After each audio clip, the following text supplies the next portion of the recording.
All right, let's just dive right into this explainer where we unpack Disruptivity's fascinating new strategic roadmap for the future of Spotify.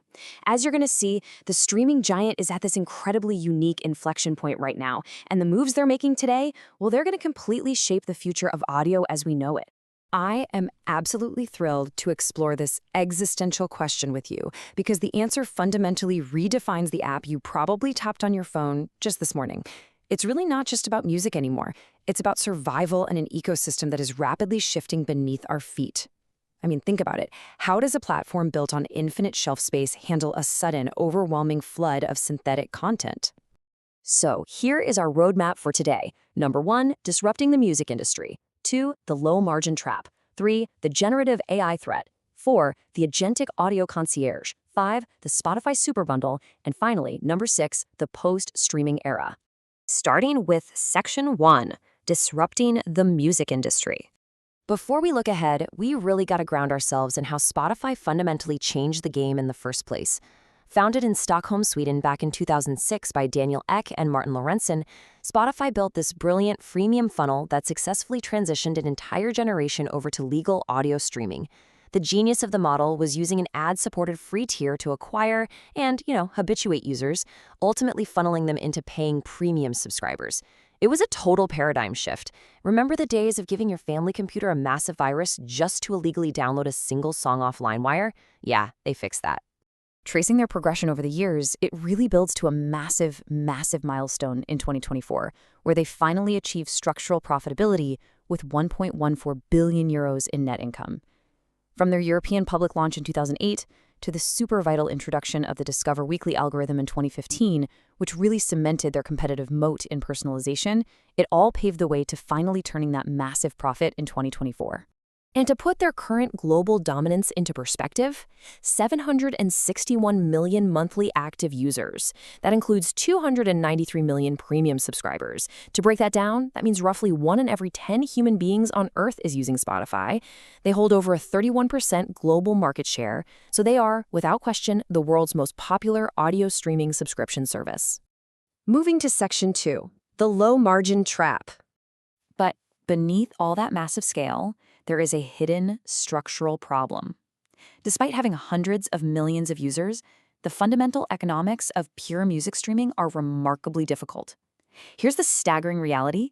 Spotify is basically forced to pay out approximately 70% of its music revenue to major rights holders. We're talking Universal, Sony, Warner. They essentially rent their core product at an incredibly high variable cost. Literally, every single time you stream a song, a fraction of a cent goes right out the door, which severely limits their ability to expand profit margins with that 30% they retain. Here is the really crucial point. Unlike their competitors, Apple and Amazon, who can easily use music as a zero-cost loss leader, Spotify bears the severe burden of making standalone audio economics actually profitable. Apple uses music to sell iPhones, right? Amazon uses it to sell Prime memberships. Spotify doesn't have a side hustle. If their standalone audio streaming isn't profitable, well, the whole company is in trouble. Which brings us to Section 3, the generative AI threat. As if that 70% variable cost wasn't enough of a headache, we now have to pivot to an immediate existential supply shock that's threatening the entire platform. Every single day, roughly 75,000 synthetic AI-generated tracks are being uploaded to major platforms. The long-tail economics that literally built the streaming era are being flooded by an absolute tsunami of automated content.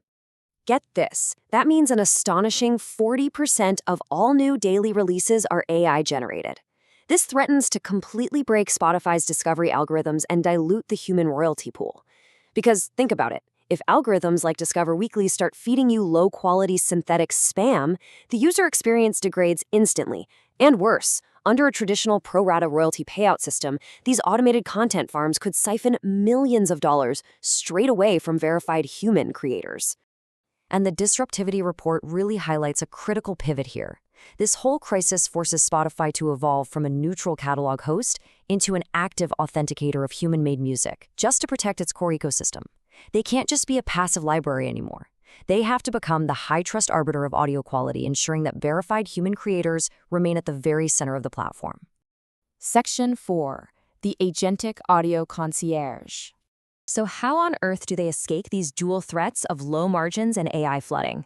Well, the answer lies in a radical strategic roadmap, starting right with their core product experience. They're transitioning from a passive library to what's called an agentic audio concierge. Imagine not even having to search for a song anymore. The AI just knows you need high-energy beats for your gym session or maybe a calming playlist for a rainy commute. The app proactively orchestrates your listening based on rich context. It leverages your location, the time of day, your activity, seamlessly serving up music, podcasts, or audiobooks before you even have to ask. And by making this shift, Spotify embeds itself so deeply into your daily behavior that the switching costs become incredibly prohibitive. Once an AI concierge perfectly understands the rhythm of your daily life, moving to a competitor like Apple Music suddenly feels like a massive chore. It transforms the app from just a music player into an absolutely indispensable life utility. Let's look at Section 5, the Spotify Super Bundle.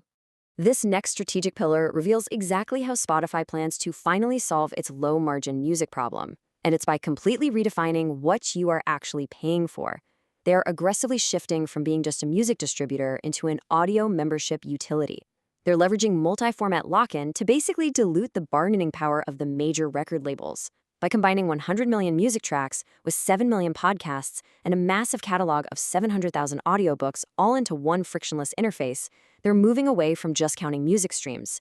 Instead, they're focusing on capturing total ear share, meaning if you've got headphones on, they want you listening to them no matter the format. Let's quickly walk through the exact steps of this Spotify One Super Bundle strategy, which is designed to move users away from single-format pricing and really uses audiobooks as a high-value differentiator against Apple. Step 1 is seamless integration. Step 2 is establishing that tiered subscription to consolidate your household entertainment wallet. Step 3 reduces churn because, quitting Spotify now means losing your audiobooks and your favorite podcasts too. And Step 4 maximizes the average revenue per user, a metric they are aggressively aiming to push toward €100 annually. And at the exact same time, they're building this business in a box for creators. This solves the micro payout problem by integrating ticketing, exclusive merch, and direct-to-fan commerce right into the artist profile. This is absolutely crucial.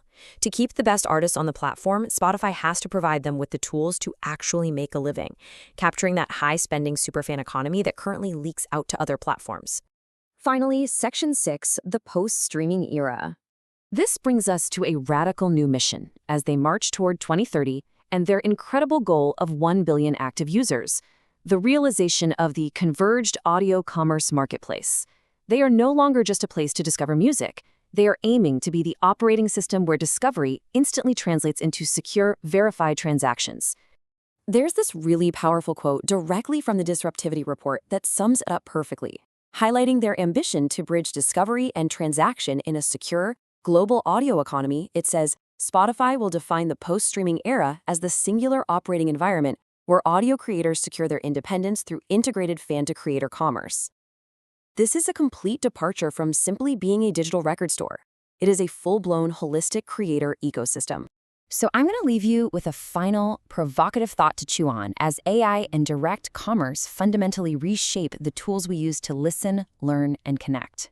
If Spotify successfully authenticates human creators, bundles every audio format into one utility, and builds a massive direct commerce engine, well, the very definition of what a streaming app is will be changed forever. What happens to the future of audio when the boundary between producer and consumer is permanently blurred? Thank you so much for joining me for this explainer. I really hope this deep dive into the future of audio has given you a profound new perspective on an app you likely use every single day.